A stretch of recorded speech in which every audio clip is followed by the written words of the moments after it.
Hello and welcome to the second of two looks back at the past year here on Fast Track with me, Fiona Foster. And me, Rajan Datta, together in the same place at the same time for once. Incredible. Well, over the past year we've tried to bring you the very best travel stories from around the world, plus a bit of inspiration for when you're planning your next trip. And we hope you enjoy our choice of memories from what's turned out to be a very busy year. Later on, we'll be revisiting Japan as it tried to recover from that devastating earthquake. Take a peek at the airport of the future and remember the time we met the man who spends his life living in hotels. Well, over the course of the year, we've travelled everywhere, from Argentina to Korea, from Canada to Kenya. But no matter where you go, if you're in the business of selling holidays, the last thing you want to see is the country in which you're based, dominating the front pages and leading news bulletins. Egypt, Tunisia, Libya, Bahrain and Syria all made big news in 2011 as people rose up to demand a different form of government. But as those TV pictures of uprisings were beamed across the globe, what kind of effect did that have on holiday bookings? And is it safe to go back? Well, Fiona found out in November.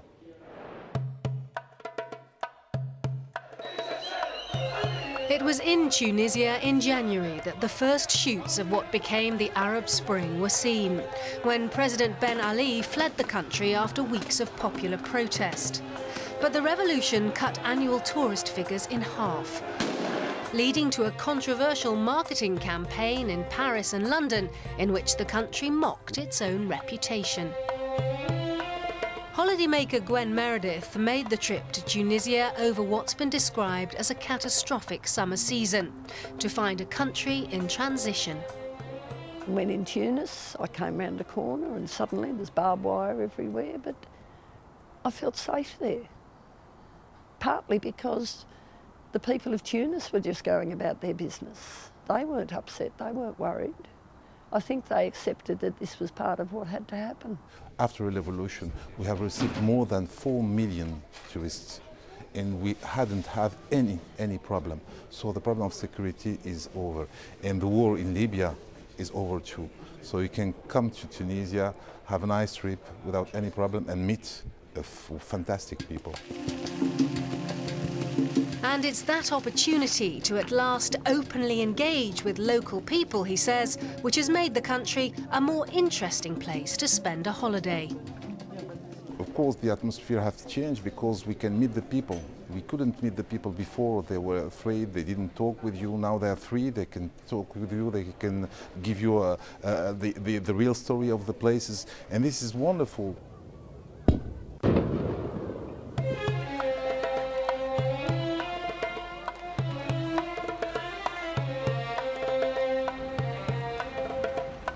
The historical attractions of the region, if holidaymakers can be persuaded they'll be safe there, are exceptionally tempting. Libya, for example, post-Colonel Gaddafi, is widely tipped as a destination to watch. Its ancient sites, like the beautifully preserved Roman city of Leptis Magna, it's hoped will draw in more tourists than ever before, as the country recovers from civil war and security improves.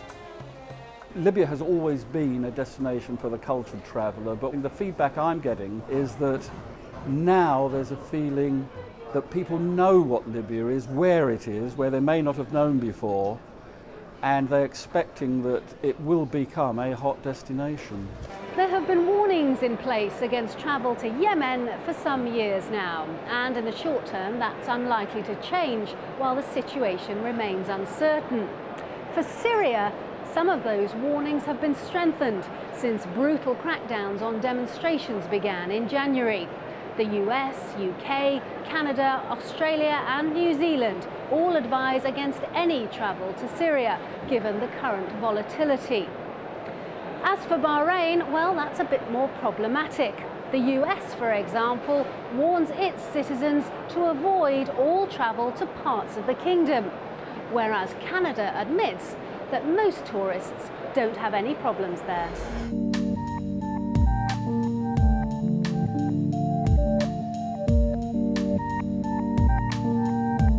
Well, in addition to the Arab Spring, the other big news story of the year was the global economic crisis.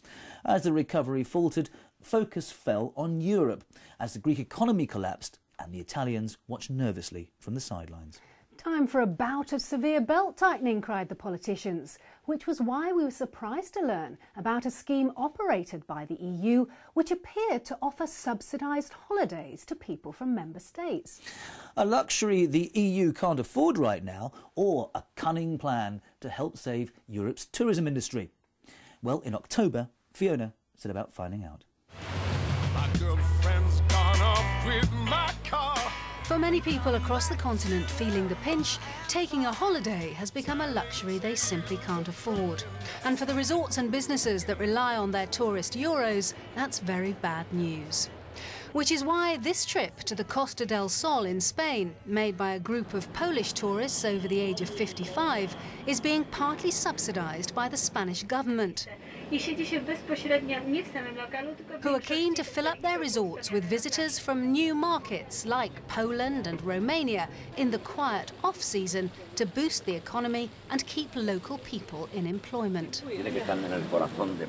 The main difference that program makes is that mainly that people can work in winter. As you know, our season in winter is very low, and thanks to this program, people can open their hotels.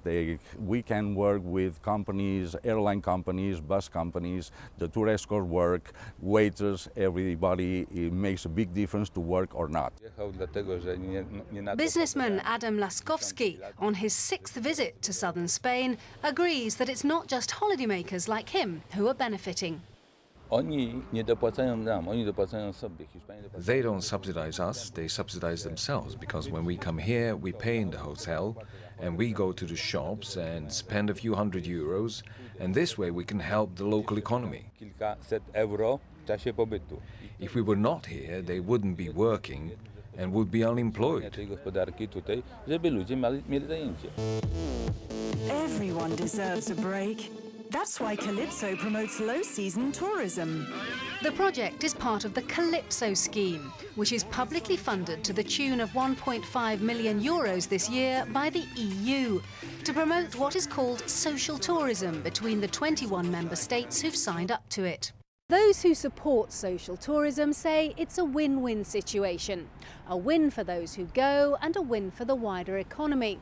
But in the current climate, there are many who have serious doubts as to whether now is the time to be pushing such schemes. When times are tough, when money's tight, individuals and families look at where they can cut their spending. And one of the areas that often people look at cutting their spending is, perhaps not taking a holiday or perhaps not taking a holiday abroad. And these are real choices that people make about where to spend their money. So why should we say that taxpayers should have to pay for holidays for other people? Or why should people pay taxes and have it given back to them as a benefit, as a holiday? I think that, this is a choice that people should have to make. A holiday is not a right, it's a privilege.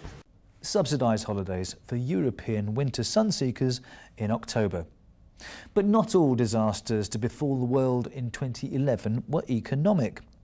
New Zealand suffered a series of earthquakes in February and June, whilst in March Japan was hit by a massive tsunami, followed up by an explosion from the nuclear reactor in Fukushima. Well, last month we sent Carmen Roberts to Tokyo to find out how tourists were finally returning there. So desperate times call for desperate measures. The Japanese tourism website is jam-packed with famous faces from around the world, urging fans to visit. It's fine to come here, it's beautiful. I've been running around eating shabu-shabu and enjoying Tokyo. The most important thing and the best thing we could do for Japan right now is to boost tourism, and so everyone come to Japan. And we just wanted to say we're very happy to be here back in Japan. So the Japanese have been harnessing celebrity pulling power, from Lady Gaga videos on YouTube to this pocket-sized travel guide to Aid Japan, featuring celebrities like US fashion designer Tommy Hilfiger and French actress singer Jane Birkin, and their top travel tips around the country. While the book offered the usual tips like visiting the Sensoji Temple and indulging in the very touristy rickshaw ride around the surrounding streets, like riding on a magic carpet.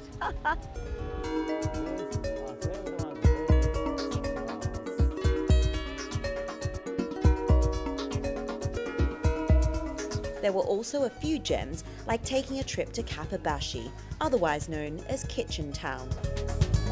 It's all well and good if you're already in Tokyo, but will publications like this actually encourage people to visit? I think when opinion leaders make a statement that Japan is safe, I think a lot of the people will feel the same way. However, these efforts are more of a temporary thing, and I think more groundwork and a grassroots effort needs to be continued, not just one-off things like that. Carmen charting the recovery of tourism in Japan back in October.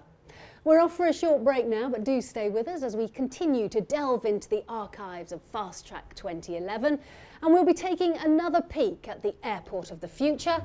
We'll be remembering how Rajan got thoroughly lost in Seoul, and we meet again the man who never has to make his own bed because he lives in hotels.